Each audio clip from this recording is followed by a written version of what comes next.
కాశీ పట్టణం. అసలు కాశీ అని తలుచుకుంటే చాలు. పరమశివుడు పార్వతీదేవితో అంటాడు, ఓ పార్వతి, కాశీ పట్టణానికి ఉన్నటువంటి వైభవం ఏమిటో తెలుసా?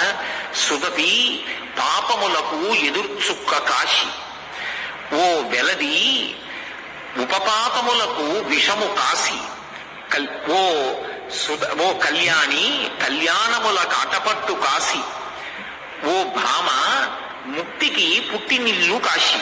కాశీ పట్టణానికి ఉన్నటువంటి గొప్పతనం ఏమిటి అంటే, ఓ సుదతి, పార్వతీదేవిని పిలిచి అంటాడు, పాపములకు ఎదుర్చుక్క కాశీ. కాశీ పట్టణం లోపలికి వెడుతుంటేనే రోమకూపములను ఆశ్రయించి ఉన్నటువంటి పాపరాశి పక్షి రూపంలో ఎగిరిపోయి చెట్లని పట్టుకుని ఉంటాయి. మళ్లీ వాడు బయటకు వస్తాడేమోనని 9 రాత్రులు కాశీపట్టణంలో ఎవరు పొలిమేర దాటకుండా గడుపుతారో ఇక వాడు మళ్లీ 9 నెలలు అమ్మ కడుపులో పడుకోవలసిన అవసరం పోయింది. కాబట్టి ఇక ఆ పాపములు ఆ వ్యక్తిని పట్టుకుని ప్రయోజనం ఉండదు. కాబట్టి ఇక ఆ పాపములు అక్కడతో వెళ్ళిపోతాయి, ఇక వ్యక్తిని పట్టుకోవు. అందుకే కాశీ పట్టణంలోకి ప్రవేశించాలంటే కాలభైరవుని యొక్క అనుమతి ఉండాలి. అటువంటి వైభవం కలిగినటువంటి కాశీ పట్టణం పాపములకు ఎదుర్చుక్క కాశీ. పాపములను కాల్చేస్తుంది కాశీ పట్టణం.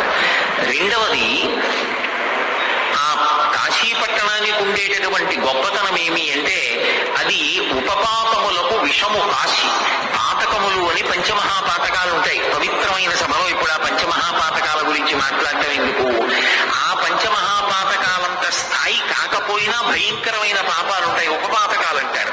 ఆ ఉపపాతములకన్నిటికీ కూడా విషపు చుక్క కాశీ. అవన్నీ కూడా నశించిపోతాయి ఆ కాశీ పట్టణం లోపలికి ప్రవేశించినంత మాత్రం చేత. అంత గొప్పది. కాబట్టి ఉపపాతములకు విషము కాశీ. అంతేకాదు, భామ, కళ్యాణముల కాటపట్టు కాశీ. సమస్తమైన సుఖములను పొందడానికి కాశీ పట్టణం యొక్క ప్రవేశం అంత గొప్పతనాన్ని ఇస్తుంది. కాశీ పట్టణానికి వెళ్ళడం, కాశీలో ఉండడం, కాశీలో విశ్వనాథుణ్ణి, విశాలాక్షిని దర్శనం చేయడం అంత గొప్పవిగా చెప్పబడతాయి. మనం కోరక్కర్లేదు, కోరకుండానే మన జీవితంలో మనకి కావలసినటువంటి సమస్త సుఖములను కూడా కాశీపట్టణం ఇస్తుంది. అందుకే భామ, కళ్యాణముల కాటపట్టు కాశీ. అటువంటి కాశీలో మోక్షమునకు పుట్టినిల్లు కాశీ. అసలు కాశీ పట్టణంలో మోక్షం పుట్టింది. ఆ కాశీ వెళ్ళినటువంటి వాడికి మోక్షం లభించకపోవడం అన్నది ఉండదు. కాశీ పట్టణంలో శరీరం విడిచిపెట్టినటువంటి వాడికి పరమశివుడు వచ్చి తారక మంత్రాన్ని ఎలా ఉపదేశం చేస్తాడు, ఎలా మోక్షాన్ని ఇస్తాడు అన్న విషయాన్ని నిన్ననే నేను మీతో మనవి చేసి ఉన్నాను. మహానుభావుడు పాలిండ్లు కదలంగ పసిడిపయ్యద వీచు వచలాధిపుని కూర్మి అడుబిడ్డ తుత్కారమునరించి తొండంబు ముక్కున శిఖరారావంబు జిలుకుడుంటి ప్రత్యక్షమై వచ్చి భాగీరథీ గంగ మృదుల హస్తము సాచి మేలునివురు ప్రథమోత్తముండు భృంగి భయరక్షణార్థంబు పాలాగ్రమున తీర్చు భసితరేక దక్షిణ శృతి మీదుగా ధాత్రి త్రెళ్ళి పెద్ద నిద్రకు మాగన్ను పెట్టువేళ పంచజనులకు తారక బ్రహ్మ విద్య అభవుడుపదేశమునరించునప్పుడు కాశీ. కాశీ అవిముక్త పట్టణం. అందుకే అనిశంబు మన చేత అవిముక్తమయ్యుంట ముగ్ధాక్షి ఇది అవిముక్తమయ్యే మనకు ఆనందంబునరించుగావున ఆనంద విపినాభిధానమయ్యే సంవసింతు మహాశ్మశాన భూముల నీగాన నేనుంట ఇది మహాశ్మశానమయ్యే నూరంత పృద్దుండ రుద్రుండ నీగాన రుద్రుండ నేనుంట ఇది రుద్ర గేహాఖ్యయ్యే అంటాడు పరమశివుడు. ఆయన మహానుభావుడు అక్కడ ఉన్నాడు కాబట్టి ఆ పట్టణం ఎప్పుడూ పార్వతీ పరమేశ్వరుల యొక్క స్పర్శని కోల్పోనటువంటి పట్టణం. ఆయనకి ఆనందం ఇచ్చేటటువంటి పట్టణం కాబట్టి ఆనంద విపినాభిధానమయ్యే, ఆనందకాననము అని పిలుస్తారు. అంత గొప్ప కాశీ పట్టణానికి ఒక లక్షణం ఉంటుంది. కాశీ పట్టణంలో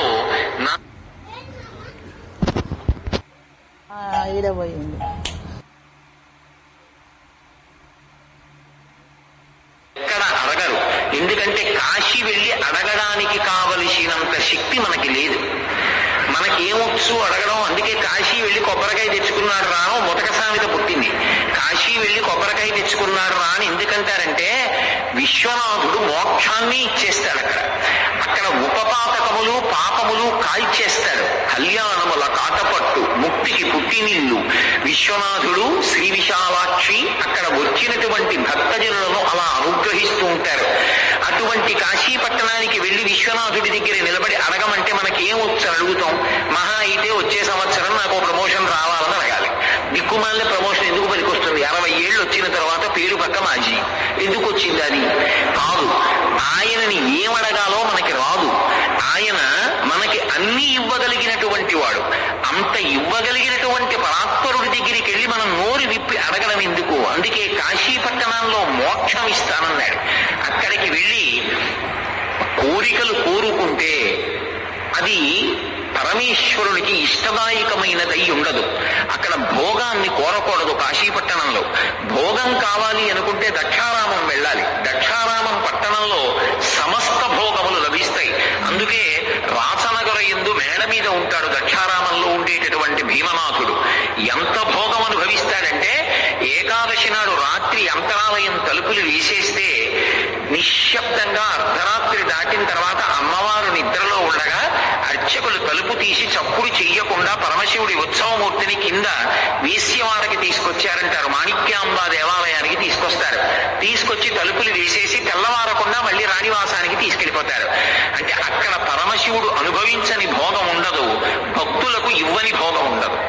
ఎవరైనా ఎప్పుడైనా నాకు ఉద్యోగం కావాలనుకున్నా, ఉద్యోగంలో భద్రత కావాలనుకున్నా, ఐశ్వర్యం కావాలనుకున్నా వెళ్ళవలసినటువంటి క్షేత్రం దక్షారామం. ఎప్పుడైనా సరే నోరు విప్పి అడగవలసినటువంటి అవసరం లేని క్షేత్రం అవిముక్తపురి, కళ్యాణదాయకం, మోక్షపురి కాశీపట్టణం.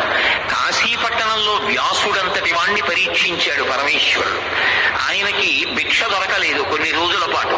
దొరకకపోతే ఎక్కడ లేని కోపం వచ్చేసింది. వచ్చేసి గంగానది జలాలు మధ్యాహ్నం ఎవరూ తనకు అన్నం పెట్టలేదని చేతిలో నీళ్లు పోసుకుని కాశీ పట్టణాన్ని శపించబోయాడు. కాశీపట్టణంలో ఒక విచిత్రం ఉంది. భారతదేశంలో కాశీపట్టణం తర్వాత మళ్ళీ అటువంటి విచిత్రమైనటువంటి విభూతి ఉన్న పట్టణం ఒక్క మంథనియే అని నేను విన్నాను. ఆఖరికి ఇంట్లో ఎవరైనా శరీరం విడిచిపెట్టేసినటువంటి వాళ్ళు ఇంట్లో శవం ఉన్నా సరే అమ్మా ఆకలేస్తోందమ్మా అన్నం పెట్టండి అని అడిగితే అన్నానికి లోటు లేనటువంటి ఊళ్ళు, అన్నదానం చేయడానికి ఎప్పుడూ సిద్ధంగా ఉండేటటువంటి కుటుంబాలు ఉన్న ఊళ్ళు భారతదేశం మొత్తం మీద రెండే. ఒకటి కాశీ, రెండు మంథని. మంథనిలో అన్నదానానికి లోటు ఉండదంటారు. ఇక్కడికొచ్చి అమ్మా ఆకలేస్తోంది అంటే అన్నం పెట్టడానికి సిద్ధంగా లేని కుటుంబి ఉండడు, గృహస్థు. కాశీపట్టణంలో అంతే. అమ్మా ఆకలేస్తోంది అని అడగడమే తర్వాయి అన్నం పెడుతుంది. అసలు కాశీపట్టణానికి ఓ లక్షణం ఉంది. మధ్యాహ్నం 12 గంటలు అయ్యేటప్పటికీ అక్కడ వడ్డన చేసే ఆడవాళ్ళందరిలోకి విశాలాక్షి ప్రవేశిస్తుందిట. అందుకే కాశీ వెడితే మధ్యాహ్న వేళలో వడ్డన చేయడానికి సువాసినులు ముందుకొస్తారు. అయ్యా మేము కూడా కాస్త వడ్డన చేస్తామండి. మేము కాశీపట్టణానికి వెళ్ళినటువంటి రోజుల్లో కాశీలో మేము యాత్ర చేసి వచ్చినప్పుడు మాతో పాటు చాలా మంది, కొన్ని వందల మంది వెళ్ళాం. కాశీఖండం అంతా అక్కడ కూర్చుని చెప్పుకుంటూ గడిపాం. ఆ గడిపినటువంటి రోజుల్లో సువాసినులు మధ్యాహ్నం అయ్యేటప్పటికీ మేము వడ్డిస్తామండి అని అడిగితే యాత్రకు వచ్చిన సువాసినులందరికీ ఒక్కొక్క రోజు కొంతమందికి చొప్పున అవకాశం ఇచ్చేవాళ్ళం. ఎందుకంటే విశాలాక్షి తత్వము అన్నపూర్ణాతత్వం ఆవహించి అన్నం పెట్టిస్తుంది. ఇది విశ్వనాథుడు వ్యాసుణ్ణి పరీక్ష చేశాడు. వ్యాసుడు 18 పురాణములకు కర్త. మళ్ళీ పంచమ వేదమైనటువంటి భారతాన్ని అందించాడు. కాశీపట్టణంలో భోగం దొరకకపోతే తట్టుకోగలడా? అన్నం లేకపోతే ఉండగలడా? చూడాలనుకున్నాడు. మధ్యాహ్న వేళలో ఏ అగ్రహారం, ఏ వీధిలోకి వెళ్ళినా ఎవ్వరూ పిలిచి అన్నం పెట్టలేదు. ఒకళ్ళు వండుతున్నామన్నారు, ఒకళ్ళు కాయగూరలు కోస్తున్నామన్నారు, ఒకళ్ళేమో ఇంకా మా యజమాని తినలేదన్నారు, ఒకళ్ళేమో తర్వాత రా అన్నారు. కొన్ని రోజులు గడిచిపోయింది. ఎక్కడ లేని కోపం వచ్చేసింది వ్యాస మహర్షికి. నాకు అన్నం దొరకలేదని చేతిలోకి నీళ్లు తీసుకుని ఆయన కాశీ పట్టణాన్నంతటినీ శపించబోయాడు.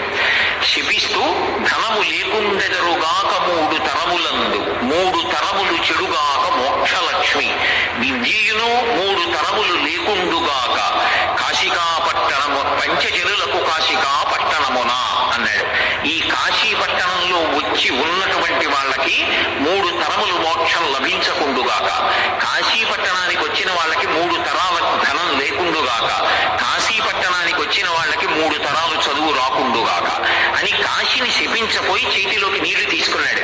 మీతో నిన్న నేను చెప్పాను, గౌరీ యొక్కతే ఆకాశ గంగ యొక్కతే, కాశీ యొక్కతే దక్షిణ కాశీ యొక్కతే, శంభునకు లోకనాయకునకును రాణి వాసంబులను రాగ రసము పేర్మి.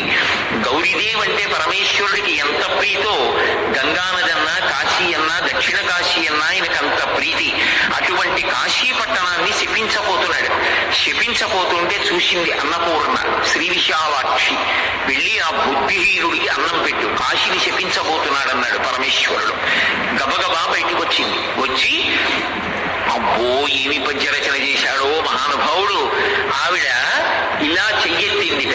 ఎత్తి వేద పురాణ శాస్త్ర పదవీన పెద్ద ముత్తైదువ కాశికానగర హాతక పీఠ సమాధిరూఢ సంయమీవరా ఇటు రమ్మని వీచ హస్త సంజాదర లీల రత్న కటకాభరణంబులు కల్లు కల్లనం అంటారు.